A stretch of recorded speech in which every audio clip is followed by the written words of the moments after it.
10 വർഷക്കാലം തുടർച്ചയായി കേരളം ഭരിച്ചതുമൂലം CPM-നുണ്ടായിട്ടുള്ള പ്രധാന നേട്ടങ്ങളിലൊന്ന് ക്രിമിനലുകളായിട്ടുള്ള നിരവധി നേതാക്കളെ മുഖ്യധാരാ രാഷ്ട്രീയത്തിൻ്റെ ഭാഗമായി നേതൃമുഖങ്ങളായി ഉയർത്തിക്കൊണ്ടുവരുവാൻ കഴിഞ്ഞു എന്നുള്ളതാണ്. ഇത്തരത്തിൽ കഴിഞ്ഞ 10 വർഷക്കാലത്തിനിടയിൽ CPM വളർത്തിയെടുത്തിട്ടുള്ള കുപ്രസിദ്ധ ക്രിമിനലാണ് PM മാർഷോ എന്ന CPM-ൻ്റെ യുവ നേതാവ്. SFIയുടെ മുൻ സംസ്ഥാന സെക്രട്ടറിയായിട്ടുള്ള ഇയാൾ രണ്ടാം പിണറായി സർക്കാരിൻ്റെ കാലത്ത് ഭൂരിഭാഗം സമയവും ഒരു പിടികിട്ടാപ്പുള്ളിയായിരുന്നു എന്ന വസ്തുതയും നാം ഈ ഘട്ടത്തിൽ മനസ്സിലാക്കേണ്ടതാണ്. എന്നാൽ പിടികിട്ടാപ്പുള്ളിയായി കോടതി പ്രഖ്യാപിച്ച് അറസ്റ്റ് വാറണ്ടിട്ട ആർഷോ സ്വൈര്യവിഹാരം നടത്തിക്കൊണ്ട് കേരളത്തിലെമ്പാടും ക്രിമിനൽ പ്രവർത്തനങ്ങളുമായി മുൻപോട്ട് പോയപ്പോൾ പിണറായി വിജയൻ്റെയും CPM-ൻ്റെയും അടിമകളായ പോലീസുകാർക്ക് അയാളെ അറസ്റ്റ് ചെയ്യുവാനുള്ള ധൈര്യം പോലും ഉണ്ടായിട്ടില്ല എന്നതും വസ്തുതയാണ്. ഈ സംഭവം ചൂണ്ടിക്കാട്ടി കോടതികൾ പോലീസിനും സർക്കാരിനുമെതിരെ രൂക്ഷമായ വിമർശനം ഉന്നയിച്ചിട്ടുള്ള സാഹചര്യങ്ങളും സംജാതമായിട്ടുണ്ട്. ആർഷോയെക്കുറിച്ച് പറയുമ്പോൾ അയാൾ നടത്തിയ ഏറ്റവും കുപ്രസിദ്ധമായ പ്രവർത്തനമെന്ന് പറയുന്നത് സഹപ്രവർത്തകയായിട്ടുള്ള വനിതാ നേതാവിൻ്റെ അടിവയറ്റിൽ ചവിട്ടി പരിക്കേൽപ്പിച്ചു എന്നുള്ളതാണ്. മഹാത്മാഗാന്ധി സർവകലാശാല യൂണിയൻ തെരഞ്ഞെടുപ്പ് നടക്കുന്ന വേളയിലാണ് ആർഷോയുടെ ഭാഗത്തു നിന്ന് സ്ത്രീത്വത്തിന് നേരെ അപമാനകരമായിട്ടുള്ള ഈ അതിക്രമം സംഭവിച്ചത്. ഈ പെൺകുട്ടിയെ ചവിട്ടി പരിക്കേൽപ്പിച്ചത് കൂടാതെ നീ തന്തയില്ലാത്ത കൊച്ചിനെ പെറും എന്ന ഭീഷണിയും ആർഷോ മുഴക്കുകയുണ്ടായി. ഈ സംഭവങ്ങളെല്ലാം ചൂണ്ടിക്കാട്ടിക്കൊണ്ട് ഇടതുമുന്നണിയിലെ തന്നെ രണ്ടാമത്തെ കക്ഷിയായ CPIയുടെ വിദ്യാർത്ഥി വിഭാഗം നേതാവായിട്ടുള്ള ഇരയായ ഈ പെൺകുട്ടി CPI നേതാക്കൾക്ക് പരാതി നൽകിയെങ്കിലും CPM-ന് മുന്നിൽ നട്ടൽ വളച്ചു നിന്നിരുന്ന പാരമ്പര്യമുള്ള CPI നേതാക്കൾ ഈ വിഷയം ഇടതു യോഗങ്ങളിൽ ഉന്നയിക്കുകയോ ഇതിനെതിരെ പ്രതിഷേധിക്കുകയോ ചെയ്തില്ല. ഇവിടം കൊണ്ടും തീരുന്നതല്ല ആർഷോയുടെ മഹത്വം എന്നും നാം മനസ്സിലാക്കേണ്ടതുണ്ട്. ഡിഗ്രി പോലും പാസ്സാകാതെ PGക്ക് അഡ്മിഷൻ നേടിയെടുക്കുവാനും പിണറായി വിജയൻ്റെ ഭരണകാലത്ത് PM ആർഷോയ്ക്ക് സാധിച്ചു. പിന്നീട് PGക്ക് അഡ്മിഷൻ നേടിക്കഴിഞ്ഞപ്പോൾ ഡിഗ്രി പാസ്സായിട്ടില്ല എന്ന വസ്തുത പുറത്തു വന്നപ്പോഴാണ് ആർഷോ തൻ്റെ പഠനം ഉപേക്ഷിക്കുവാൻ തീരുമാനിച്ചത്. ഏതൊക്കെയാണെങ്കിലും PGക്ക് അഡ്മിഷൻ എടുത്ത ശേഷവും ആദ്യ പരീക്ഷ എഴുതാതെ തന്നെ പാസ്സായി എന്ന നിലയിലുള്ള ഒരു ഖ്യാതിയും ആർഷോ നേടിയെടുത്തിട്ടുണ്ട്. ഇത്തരത്തിൽ അധപതിച്ച രാഷ്ട്രീയ സംസ്കാരമുള്ള സ്ത്രീകളോട് ബഹുമാനമില്ലാത്ത ഭരണത്തിൻ്റെ ആനുകൂല്യത്തിൽ എല്ലാവിധ തെമ്മാടിത്തരങ്ങളും കാട്ടിക്കൂട്ടിയ ആർഷോയ്ക്ക് കനത്ത തിരിച്ചടിയായത് പാലക്കാട് വെച്ച് തിരഞ്ഞെടുപ്പ് സംവാദ ചാനൽ പരിപാടിക്കിടയിൽ ഉണ്ടായ ചില സംഭവ വികാസങ്ങളാണ്.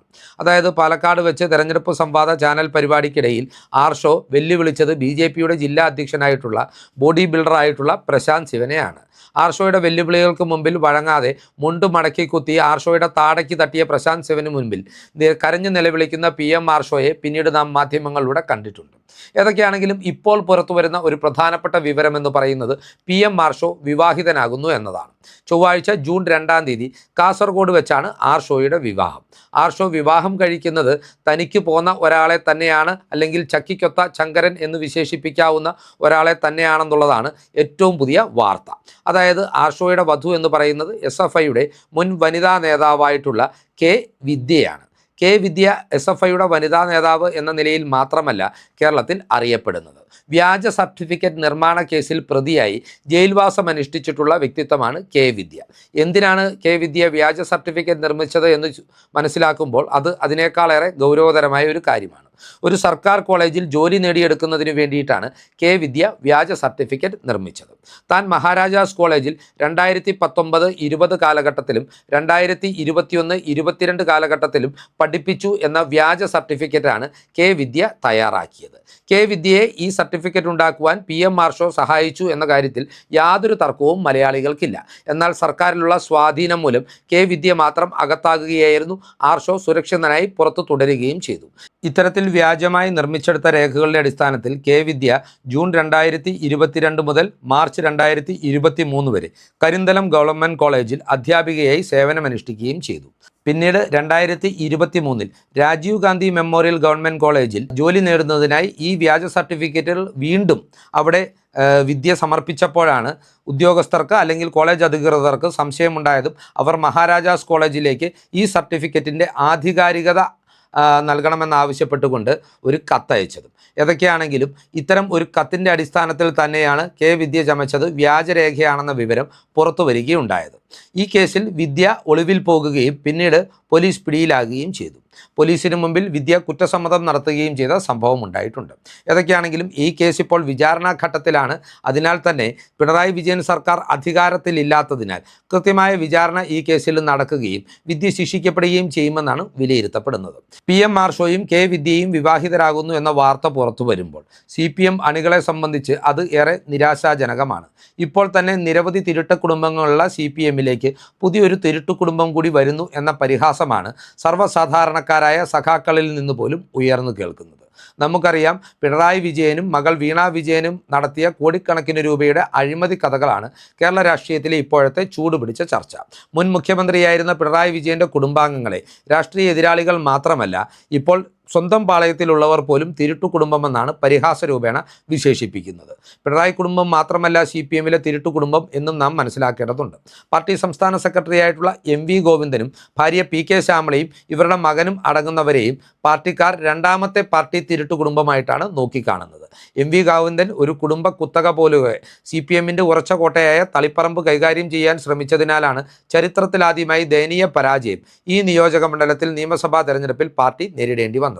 ആന്തൂറിലെ വ്യവസായിയായ സാജൻ ജീവനെടുക്കുവാൻ കാരണമായത് ഗോവിന്ദൻ്റെ ഭാര്യയായിട്ടുള്ള ശ്യാമളയായിരുന്നു. അന്ന് ആ വ്യവസായിക്ക് അയാൾ പണിത കൺവെൻഷൻ സെൻറ്ററിന് അനുമതി നൽകുവാതിരിക്കുവാൻ രാഷ്ട്രീയ വൈരാഗ്യത്തോടു കൂടിയുള്ള സമീപനം സ്വീകരിച്ചത് അന്ന് നഗരസഭാ അധ്യക്ഷയായിരുന്ന ശ്യാമളയായിരുന്നു.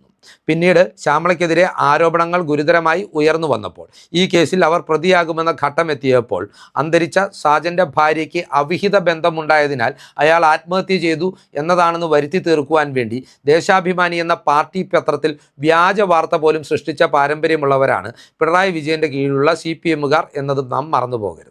അതുപോലെ തന്നെ പോളിറ്റ് ബ്യൂറോ അംഗമായിട്ടുള്ള SDPIയുടെ ഉറ്റ ചങ്ങാതിയായിട്ടുള്ള A വിജയരാഘവനും അദ്ദേഹത്തിൻ്റെ ഭാര്യയായിട്ടുള്ള രണ്ടാം പിണറായി സർക്കാരിലെ ഉന്നത വിദ്യാഭ്യാസ മന്ത്രിയും ഇപ്പോൾ തോറ്റ MLA ആയിട്ടുള്ള R ബിന്ദുവും മറ്റൊരു തിരുട്ടു കുടുംബത്തിൻ്റെ ഭാഗമാണ്. ഇതിനെല്ലാം അപ്പുറം എണ്ണിയാലൊടുങ്ങാത്തത്ര തിരുട്ടു കുടുംബങ്ങൾ CPMലുണ്ട്. ഏവരാലും ബഹുമാനിക്കപ്പെട്ടിരുന്ന അന്തരിച്ച CPM നേതാവ് കോടിയേരി ബാലകൃഷ്ണൻ്റെ മക്കളായിട്ടുള്ള ബിനീഷും ബിനോയിയും സമാനതകളില്ലാത്ത തട്ടിപ്പുകൾ അധികാരത്തിൻ്റെ തണലിൽ നടത്തിക്കൊണ്ട് തിരുട്ടു കുടുംബത്തിൻ്റെ ഭാഗമായി ഖ്യാതി നേടിയെടുത്തവരാണ്. വളരെ വിപുലമായിട്ടുള്ള CPMൻ്റെ ഈ ഒരു പാരമ്പര്യത്തിലേക്കാണ് പുതിയ ഒരു കുടുംബം കൂടി കടന്നു വരുന്നത്. ആർഷോയും വിദ്യയും വിവാഹിതരാകുമ്പോൾ അതും ഒരു തിരുട്ടു കുടുംബമായി തീരും എന്ന കാര്യത്തിൽ തർക്കമില്ല. ഭാവിയിൽ ഒരുപക്ഷേ ഇടതുമുന്നണി വീണ്ടും അധികാരത്തിലെത്തിയാൽ ഇത്തരത്തിൽ വ്യാജ സർട്ടിഫിക്കറ്റ് സംഘടിപ്പിച്ച് കോളേജ് ജോലി നേടിയെടുത്ത വിദ്യ ഏതെങ്കിലും ഒരു എയ്ഡഡ് കോളേജിലോ സർക്കാർ കോളേജിലോ അധ്യാപികയാകും എന്ന കാര്യത്തിലും ആർക്കും ഒരു സംശയവും വേണ്ട. കാരണം ഇതിനു മുമ്പ് പല CPM നേതാക്കളുടെ ഭാര്യമാരും ഇത്തരത്തിൽ എയ്ഡഡ് കോളേജുകളിലും സർവകലാശാലകളിലും ജോലി നേടിയെടുത്ത ചരിത്രവും നമുക്കറിയാമല്ലോ. MP-യും മന്ത്രിയുമായിട്ടുള്ള MP രാജേഷിൻ്റെ കഥ ഇതിന് ഒരു ഉദാഹരണം മാത്രമാണ്. ഏതൊക്കെയാണെങ്കിലും CPMനെ സംബന്ധിച്ചിടത്തോളം സമാനതകളില്ലാത്ത അധപതനത്തിൻ്റെ പടുകുഴിയിലേക്കാണ് പിണറായി വിജയൻ്റെ നേതൃത്വം ഈ പാർട്ടിയെ നയിക്കുന്നത് എന്ന് നമുക്ക് തീർച്ചയായും പറയാം. പാർട്ടിയെ ഇപ്പോൾ നിയന്ത്രിക്കുന്നത് ഇത്തരം തിരുട്ടു കുടുംബങ്ങൾ തന്നെയാണ്.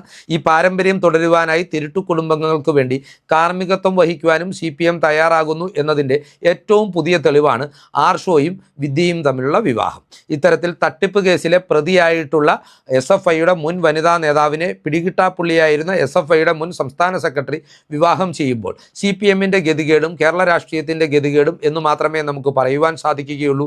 വ്യക്തിപരമായ കാര്യങ്ങളാണെങ്കിൽ കൂടിയും നാളുകളിലും ഇവർ രാഷ്ട്രീയ രംഗത്ത് പ്രമുഖരായി ജനനേതാക്കളായി ഉയർത്തിക്കാട്ടപ്പെടും എന്നുള്ളത് കൊണ്ടാണ് വ്യക്തിപരമായ ഈ വിവാഹ കാര്യം കേരളത്തിൻ്റെ ഗതികേടായി അവതരിപ്പിക്കേണ്ട ഗതികേട് നമുക്കും ഉണ്ടായിരിക്കുന്നത്. ഈ ചിന്തകൾ പ്രേക്ഷകർക്കായി പങ്കുവെച്ചുകൊണ്ട് ഈ വിവരങ്ങൾ നിങ്ങളെ അറിയിച്ചുകൊണ്ട് ഈ വീഡിയോ ഇവിടെ അവസാനിപ്പിക്കുകയാണ്. കൂടുതൽ രാഷ്ട്രീയ വാർത്തകൾക്കും വിശകലനങ്ങൾക്കുമായി ഞങ്ങളുടെ ചാനൽ സബ്സ്ക്രൈബ് ചെയ്യുക. നന്ദി.